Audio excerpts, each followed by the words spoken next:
Transferencia realizada.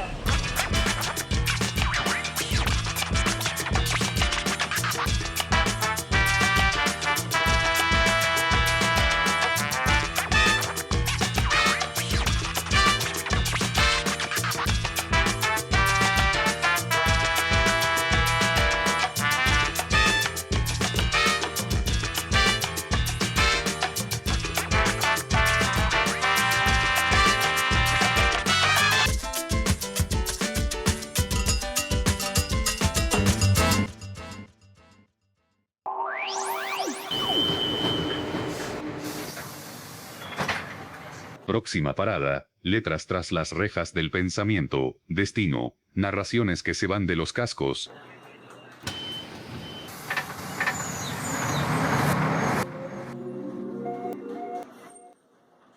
La injusticia mayor es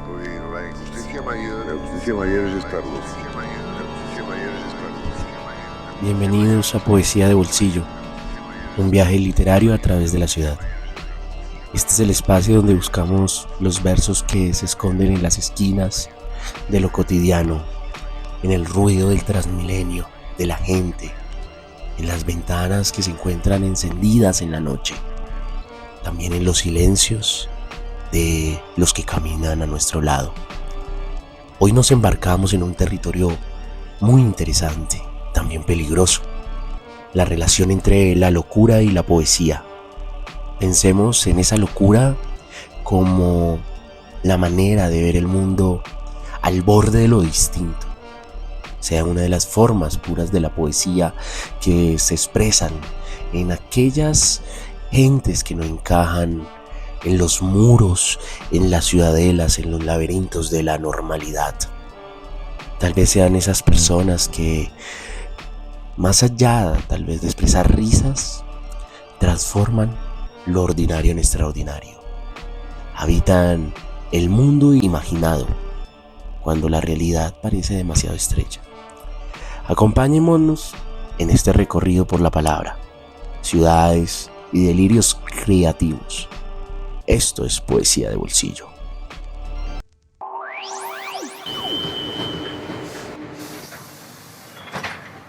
Próxima parada, Dani Ochoa, destino, narraciones que se van de los cascos.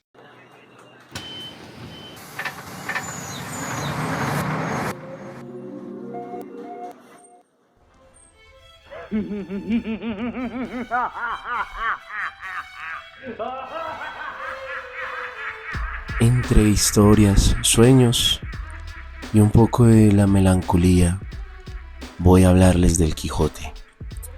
Y para eso me gustaría también iniciar esta sección preguntando ¿qué es la locura? Michel Foucault, en la historia de la locura, revela que es una categoría que la razón ha usado para definirse a sí misma. Foucault nos invita a ver, tal vez, si vemos la perspectiva del Quijote, como más allá de un demente. Tal vez podríamos hablar que es un acto de resistencia, una mirada que lucha y se sostiene en esa cordura que a veces es impuesta, revelando así la propia locura de un mundo que pierde la capacidad de soñar. Su locura es entonces profundamente literaria, un relato, una ficción que paradójicamente nos permite entender mejor nuestra propia realidad. Y si la locura puede ser una forma de ver y narrar el mundo de manera poética, llamémoslo así. Oh extremos del valor que puede desearse, último término de la humana gentileza, único remedio a este afligido corazón que te adora. Y aquel maligno encantador me persigue, y ha puesto nubes y cataratas en mis ojos, y solo para estos y no para otros ha vuelto y transformado tu singular hermosura y rostro en una labradora pobre. No dejes de mirarme tierna y amorosamente. ¿Dónde encontramos a nuestros Quijotes hoy? No de la Mancha. Pensemos en esas calles de Bogotá, entre gentes del común, los Quijotes de bolsillo, esos que llevan una chispa idealista de su día a día. Pienso en la anciana que cada mañana riega con gran devoción esa pequeña jardinera de la cuadra y transforma un trozo de cemento en un oasis verde, ¿no? O eso lo ve en su imaginación. Su acto es, llamémoslo así, un acto de fe contra ese gris de la ciudad. Y diríamos que su locura es la terquedad de esa belleza. Pienso también en el bibliotecario comunitario, con sus recursos mínimos, defendiendo la lectura como una aventura vital para los niños, los abuelos, los viandantes del barrio, abriendo mundos en cada página, luchando contra la indiferencia con esa espada, esa hoja filosa de los libros. En su locura está la convicción de la palabra. ¿Y qué decir del joven artista callejero, que con su locura creativa convierte el semáforo en un escenario, relegando el arte a una sonrisa fugaz para los transeúntes, o por qué no, tal vez en indignación e insultos? Este desafía la rutina con la magia de su acto. Su locura es la poesía del movimiento. Son ellos, los Quijotes de bolsillo de nuestra Bogotá, quienes nos recuerdan que la locura, cuando está impregnada de idealismo y belleza, es la más auténtica de las poesías, la que nos invita a ver el gigante en el molino, el castillo en la tienda del barrio y el héroe que es la persona común que se atreve a soñar y a actuar distinto. Eso nos invita a pensar que la locura no se debe ver como una enfermedad. Es tal vez otra mirada que cuestiona, redefine, incluso poetiza la realidad, revelándonos verdades que tal vez la cordura convencional prefiere olvidar, ¿no?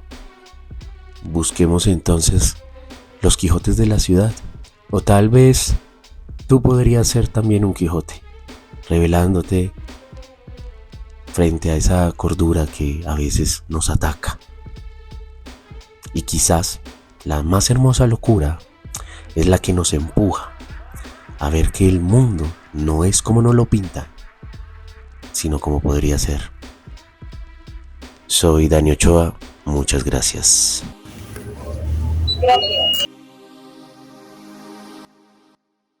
En la historia de la poesía hay hombres que escribieron sus versos en el borde de la razón. Uno de ellos, Epifanio Mejía, poeta antioqueño nacido en Yarumal. Un hombre que sabía expresar la belleza de la montaña, de la patria, de la sencillez de su tierra. Sus palabras quedaron sembradas para siempre en toda Antioquia y en la poesía colombiana. Uno de sus poemas más conocidos nació el Himno de Antioquia, un canto que todavía resuena con orgullo en su región. La vida de Epifanio Mejía estuvo marcado por la sombra de la sinrazón, de una locura que lo fue vaciando y dejando solo entre sus letras y la tristeza de soñar que su amigo, el Indio Uribe, lo pudiera recoger. Y a pesar de eso, en medio de la oscuridad, siguió siendo luz su poesía breve, un eco en las montañas de un hombre que miró el mundo con una intensidad distinta. Damos paso a Harold Guzmán, quien nos hablará de este poeta, que desde la sombra, su canto, su profunda belleza también nos habla de ese momento, ese padecer, la locura que tuvo que vivir.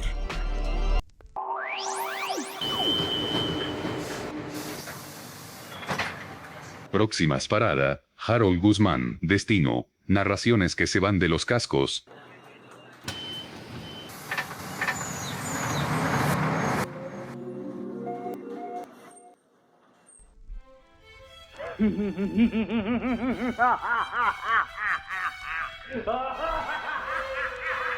Oh patria, oh suelo bendito donde nací y he sufrido. Con estos versos que aún estremecen, recordamos hoy a Epifanio Mejía, una de las voces más hondas y trágicas de la poesía colombiana.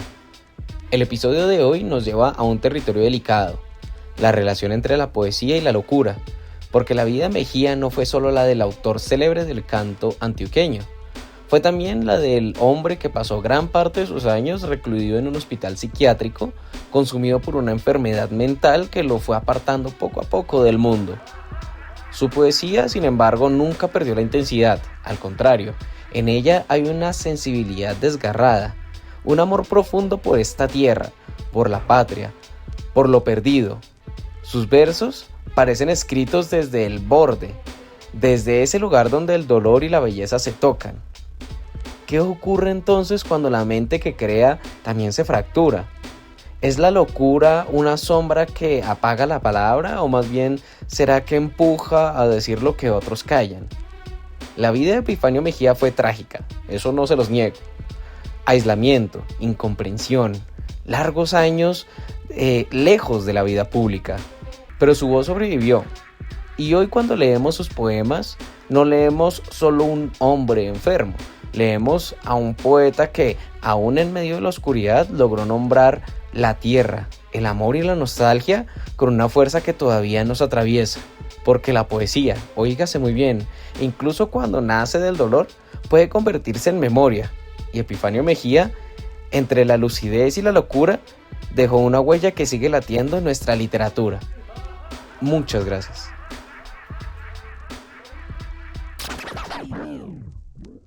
Dulce noche de amor, noche serena, vuestros pálidos astros encended. Hay dos ojos que brillan con tristeza, alumbrad, alumbrad, los quiero ver. Apoyada en mi brazo, amada mía, a los campos del amor vas a seguir. Flores, flores, guardad vuestras espinas y aromas a los vientos esparcidos.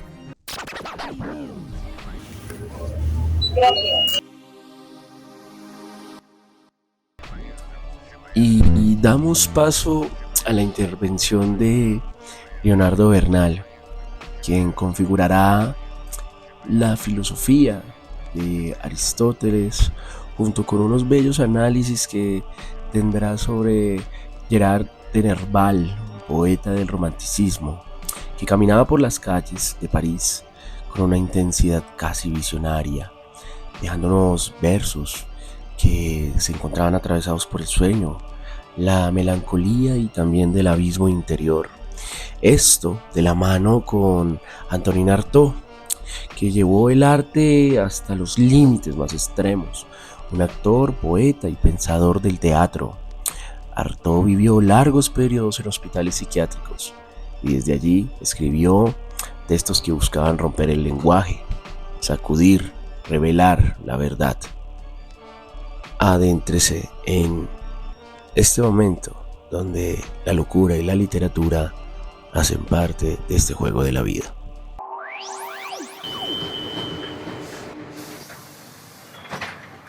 Próxima parada, Leonardo Bernal, Destino, narraciones que se van de los cascos.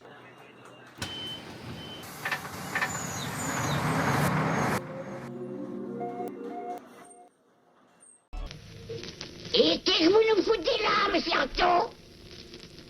Huitièmement, l'homme, quand on ne le tient pas, est un animal érotique. Il a en lui un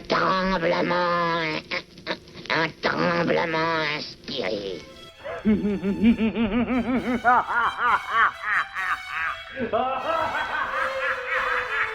Hola a todos, soy Leonardo Bernal y hoy tenemos un tema muy interesante que podemos analizar desde la historia, desde la filosofía.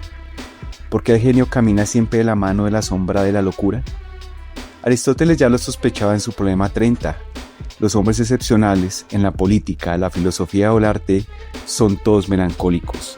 Poseen un carácter dominado por la bilis negra. Es humor oscuro que nos arroja la locura y al mismo tiempo nos regala la visión de la genialidad. En la Edad Media lo llamaron asedia y la utilizaron para describir ese peso del alma, una introspección radical ligada a perder la cabeza. Con la modernidad nació la clínica y con ella la medicina moderna, que se obsesionó con perseguir la locura para encadenarla tras los muros del manicomio. Pero, ¿qué es la melancolía? Para el psicoanálisis es un duelo infinito. Es la sensación de haber perdido a alguien amado desde siempre, incluso si esa persona jamás se ha ido. Es habitar un vacío que se resiste a cualquier presencia. Hoy invoco a dos poetas marcados por el signo de Saturno, el planeta de los melancólicos. El primero es el francés Gerard de Nerval. Yo soy el tenebroso, el viudo, el desconsolado, el príncipe de Aquitania de la torre abolida. Mi única estrella muerto, y mi laúd constelado lleva el sol negro de la melancolía. Después de leer estas líneas del poema El desdichado, sentí el peso de la existencia que cargó el poeta Gerard de Nerval. En su obra Aurelia, la locura es un sistema solar propio, un planeta de significados y símbolos sagrados. Nerval terminó sus días colgado de una farola en una calle olvidada de París. Su muerte voluntaria fue el paso definitivo hacia los mundos que ya habitaba, el mundo de la creación y el sueño. El segundo es su compatriota, el volcánico Antonin Artaud. Allí donde otros exponen sus obras, yo pretendo otra cosa que mostrar mi espíritu. Escribir es una de las formas de la libertad. Mi lenguaje no es un lenguaje, es una herida abierta en el costado del pensamiento. Estas palabras de Artaud nos demuestran que la melancolía hacía parte de su propia biología. Sus poemas son gritos de guerra, ese sonido de un cuerpo atrapado por la medicina, por la sociedad y por Dios. Artaud es un profeta del Apocalipsis hablándonos desde el encierro de la locura. En ese sentido, la poesía y la locura son la misma herida, pues hacer poesía es desquiciar el lenguaje. El lenguaje natural, en su afán por instrumentalizar la vida, nos ciega, nos sirve para comprar, para ordenar y para informar, pero nunca para crear mundos posibles. La poesía de Nerval y Artaud dinamita esa máquina, desquicia las palabras para que podamos ver a través de las grietas esas otras realidades que el orden nos oculta. Ellos, esclavos de la bilis negra, nos abrieron las puertas de lo posible con un lenguaje que tuvo el valor de romperse. Y ustedes, oyentes, conocen a otros poetas, escritores, cineastas, artistas que hayan desquiciado su propio código de expresión. Muchísimas gracias por escucharnos. Un abrazo.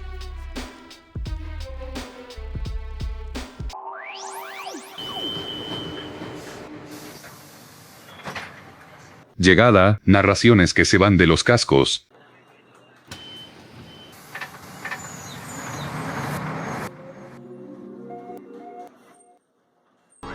Y para terminar, quiero hacerles una pregunta. ¿La poesía nombra lo invisible y la locura lo habita? En Bogotá, la poesía aparece muchas veces resistiéndose, también como una forma de detener el tiempo en medio del caos y escuchar las voces que habitan nuestro interior y que parece que afuera gritaran. En el fondo, la ciudad también tiene algo de delirio, miles de historias cruzándose en el silencio, pensamientos que nadie escucha, sueños que viajan apretados en ese transmilenio, entre esas miradas perdidas que tal vez están escribiendo un relato, un poema sin saberlo. Tal vez por eso la poesía ha estado mucho más cerca de los bordes, del dolor, del sueño, la imaginación y, ¿por qué no?, la locura. una locura que, como habíamos hablado antes, permite crear, imaginar y ver las posibilidades de esos mundos que nacen de nuestras retorcidas malsanas desde la sociedad, cabezas. Y esto me hace pensar que tal vez mientras caminamos por esas calles, por esa Bogotá, todos llevamos un poco de eso en el bolsillo. Un verso, un recuerdo, una pequeña grieta por donde todavía entra la poesía. Esto es Poesía de Bolsillo, un viaje literario a través de la ciudad. Chao. Creo que todo el mundo sufre, ¿no? Que el infierno es la única realidad de la existencia. Quien más y quien menos, ¿cierto?, está viviendo en el infierno. Por favor, acerque la tarjeta de voz, gracias.